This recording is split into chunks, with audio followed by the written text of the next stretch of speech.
চট্টগ্রামের আনোয়ারা উপজেলা নিষিদ্ধ ঘোষিত আওয়ামী লীগের প্রতিষ্ঠা বার্ষিকীকে কেন্দ্র করে সম্ভাব্য অপ্রীতিকর ঘটনা এড়াতে বিশেষ নজরদারি ও তল্লাশি কার্যক্রম জোরদার করেছে পুলিশ। মঙ্গলবার সকাল 11টার দিকে শশী কমিউনিটি সেন্টার সহ উপজেলার বিভিন্ন গুরুত্বপূর্ণ স্থানে অভিযান চালানো হয়। পাশাপাশি সড়ক ও প্রবেশ পথগুলোতে টহল বৃদ্ধি এবং যানবাহন ও সন্দেহভাজন ব্যক্তিদের তল্লাশি চালানো হয়।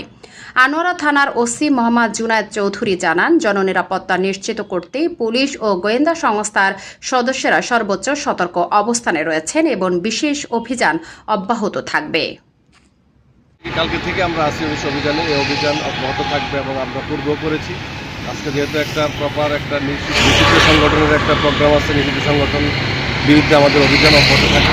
কোনো কর্মীর জন্য তারা কোনো অস্থিতিশীল পরিবেশ সৃষ্টি করতে না পারে, তাকে আমাদের অভিযান পর্যাপ্ত পুলিশ মোতায়েন আছে। আমরা চেকপোস্ট পর্যাপ্ত করতেছি প্রপার ওয়েতে। ইনশাল্লাহ পরিস্থিতি স্বাভাবিক আছে।